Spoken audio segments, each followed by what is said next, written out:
الحمد لله نحمده ونستعينه ونستغفره ونؤمن به ونتوكل عليه ونعوذ بالله من شرور أنفسنا ومن سيئات أعمالنا من يهد الله فلا مضل له ومن يضلله فلا هادي له ونشهد أن لا إله إلا الله وحده لا شريك له ونشهد أن سيدنا وسندنا ومولانا محمدا عبده ورسوله فقد قال الله تبارك وتعالى في القرآن المجيد أعوذ بالله من الشيطان الرجيم بسم الله الرحمن الرحيم وَلِلَّهِ عَلَى النَّاسِ حِجُّ الْبَيْتِ مَنِ اسْتَطَاعَ إِلَيْهِ سَبِيلًا وَمَنْ كَفَرَ فَإِنَّ اللَّهَ غَنِيٌّ عَنِ الْعَالَمِينَ صدق اللہ العظیم رب اشرح لي صدری ویسر لي امری واحلل عقدۃ من لسانی یفقہوا قولی۔ معزز سامعین کرام،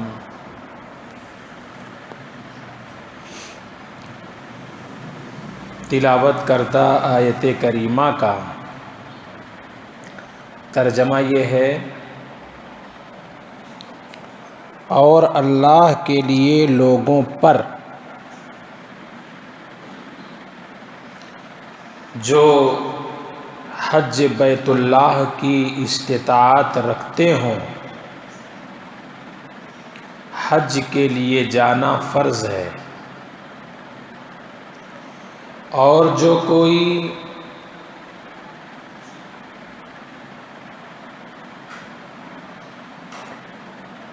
انکار کرے یا جو کوئی ناشکری کرے یا جو کوئی اس کے عمل میں لاپرواہی کرے تو اللہ تعالیٰ دونوں جہان سے بے پرواہ ہیں۔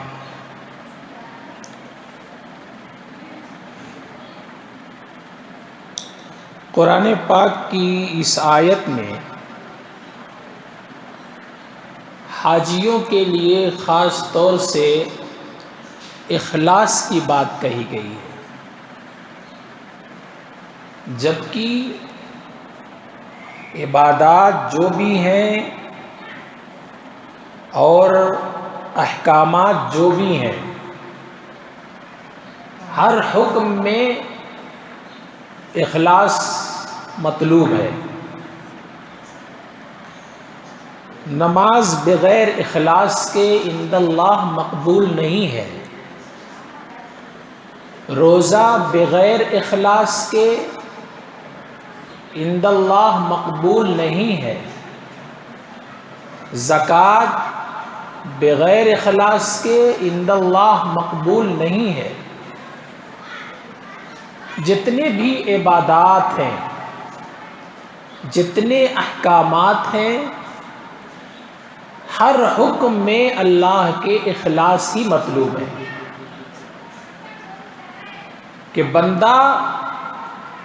جو کچھ بھی عمل کر رہا ہو وہ خالص اپنے رب کے لیے کر رہا ہو۔ اخلاص کا مطلب یہی ہے کہ خالص اس کا عمل اس کے رب کے لیے ہو۔ تو خصوصیت کے ساتھ حج کے معاملے میں اللہ تعالیٰ نے اپنے کلام میں فرمایا وَلِلَّهِ، اللہ کے لیے حاجیوں کا حج بیت اللہ کے لیے جانا ہونا چاہیے۔ اس سے معلوم یہ ہوا کہ ریا یعنی دکھلاوا، شہرت اور ناموری، دوسرے احکامات کے ادائیگی کے مقابلے میں حج بیت اللہ کے ادا کرنے میں زیادہ ہے۔ شہرت کا خدشہ، ریا کا خدشہ، دکھلاوے کا خدشہ، اس لیے اللہ تعالیٰ نے خصوصیت کے ساتھ اپنے بندوں کو ابھارا اس بات پر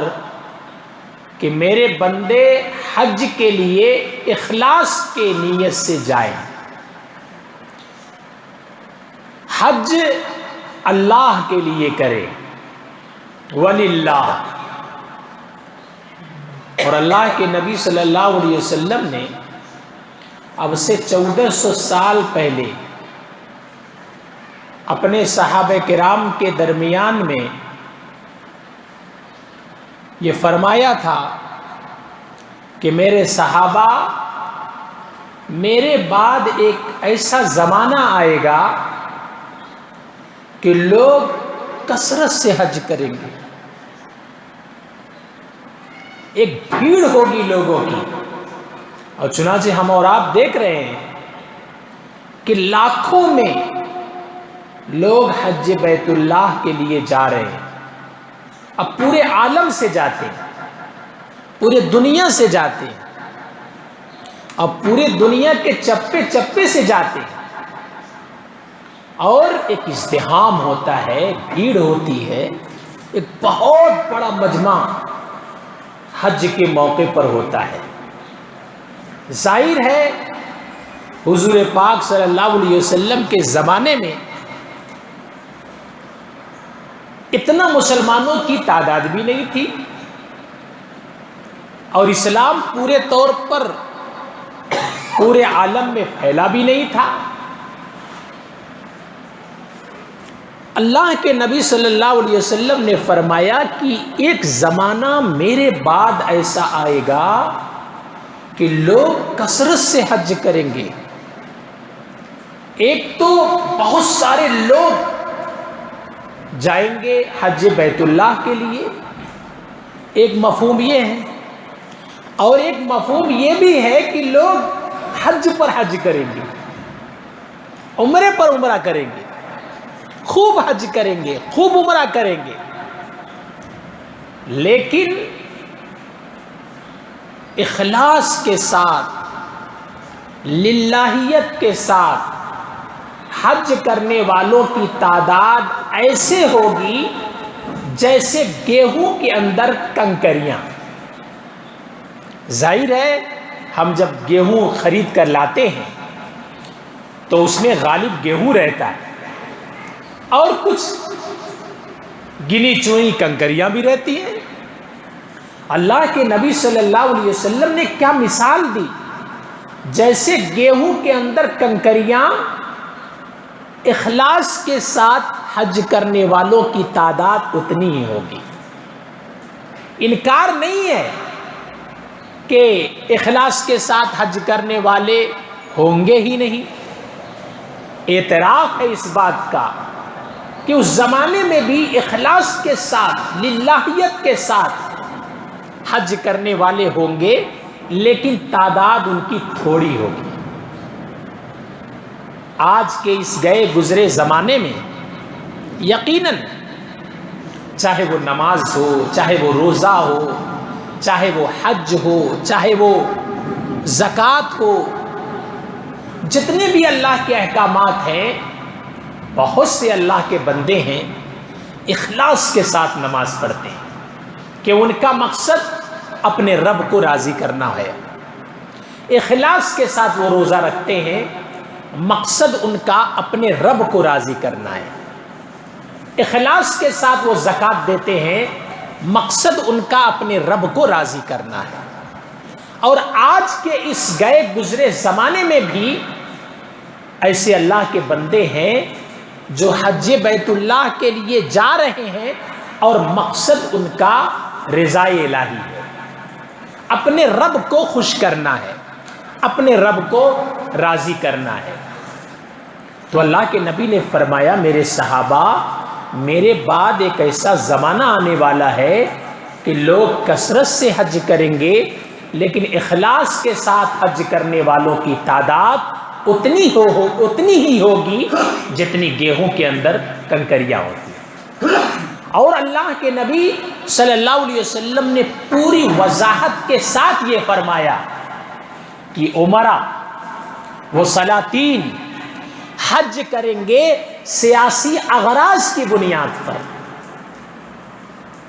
اور مالدار حج کریں گے شہرت کی بنیاد پر، اور تاجر تجار حج کریں گے بیوپار کی بنیاد پر، اور غیر صاحب استطاعت فقراء اور غربا حج کریں گے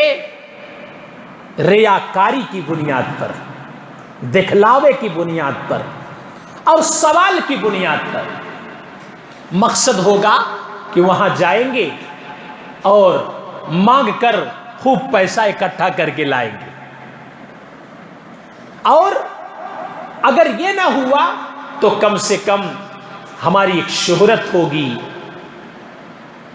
ہمیں دنیا جانے گی کہ دیکھو فلاں نے پیسہ بھی نہیں تھا لیکن حج کر کو آ گئے، حج کر کو آ گئے، دکھانے کی نیت سے، ریاکاری کی نیت سے حج کریں گے۔ اللہ تعالی ہم تمام کی ان افراد کے زمرے میں شامل ہونے سے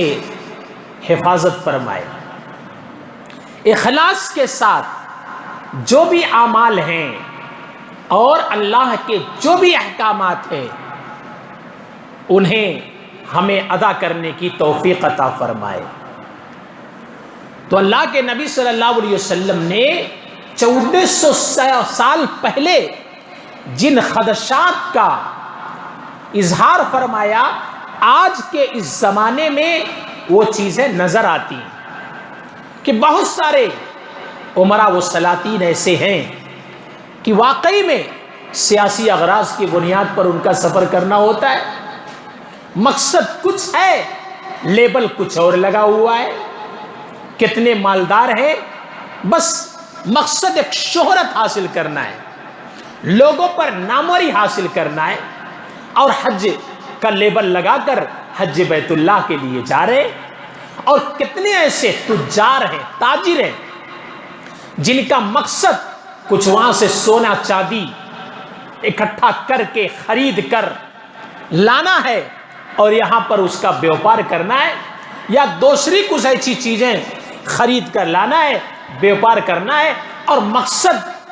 یہ ہے لیبل حج کا لگا ہوا ہے۔ بہت سارے ایسے ہیں۔ اس لیے اخلاص کے ساتھ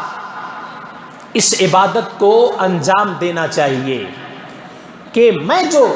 حج کے لیے جا رہا ہوں، میرا رب مجھ سے راضی ہو جائے، میرا رب مجھ سے خوش ہو جائے،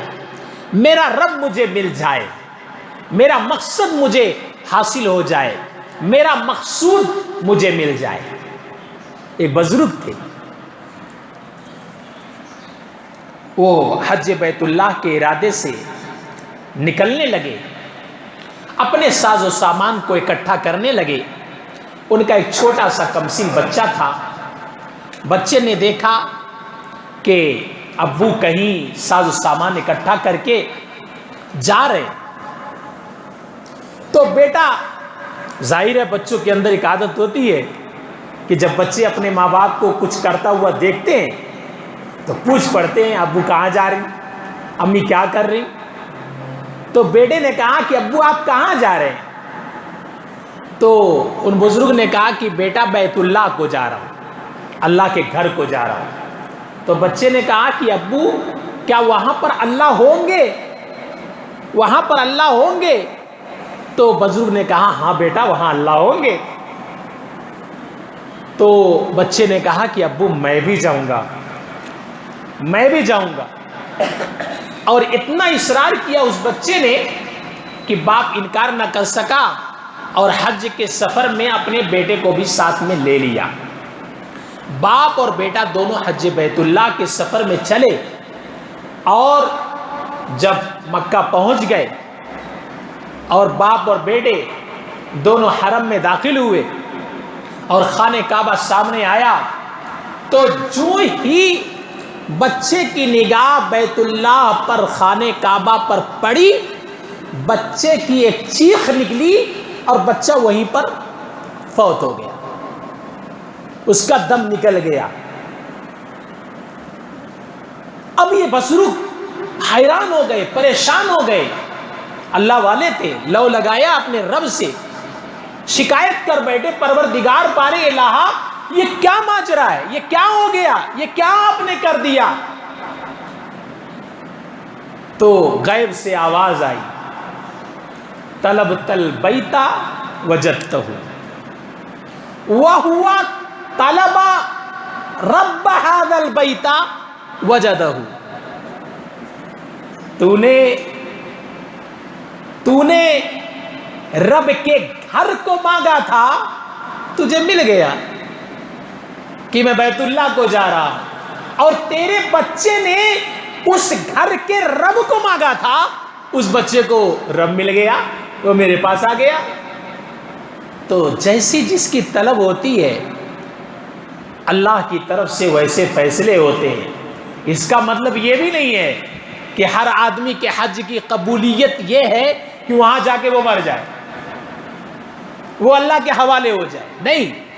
دل کے بھید کو رب جانتے ہیں۔ پورے اخلاص کے ساتھ، پوری للہیت کے ساتھ، پورے دل کی تڑپ کے ساتھ، پورے طلب کے ساتھ اس رب کے گھر کو جانا چاہیے اور اس فریضے کی ادائیگی کے لیے جانا چاہیے۔ آیت پاک کا جو دوسرا ٹکڑا ہے وہ بہت ہی خطرناک ہے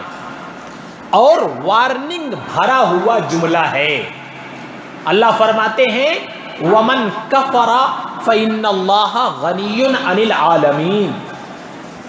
جو کوئی انکار کرے اور جو کوئی ناشکری کرے تو پروردگار دونوں جہان سے بے پرواہ ہے۔ اسے نہ کسی کے نماز کی ضرورت، نہ کسی کے روزے کی ضرورت، نہ کسی کے زکوٰۃ کی ضرورت، نہ کسی کے حج کی ضرورت، نہ کسی اور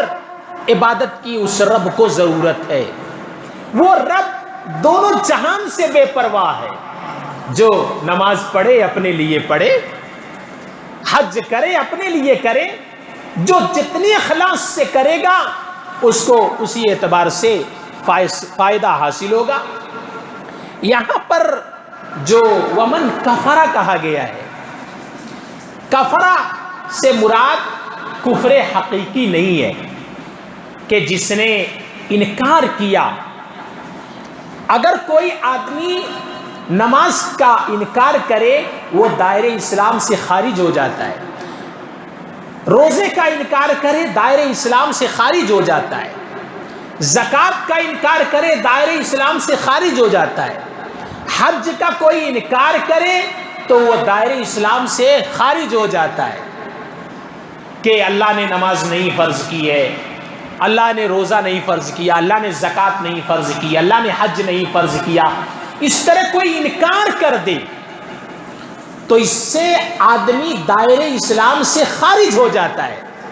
لیکن اگر مومن ہے، کلمہ گو ہے، کلمہ پڑھتا ہے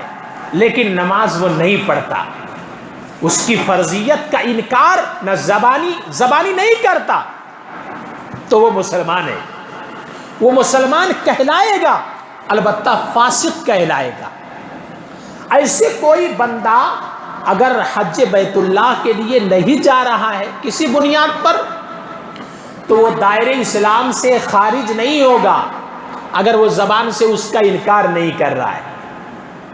وہ دائرہ اسلام سے خارج نہیں ہوگا، وہ فاسق کہلائے گا، گنہگار کہلائے گا، اتنا ہی ہے۔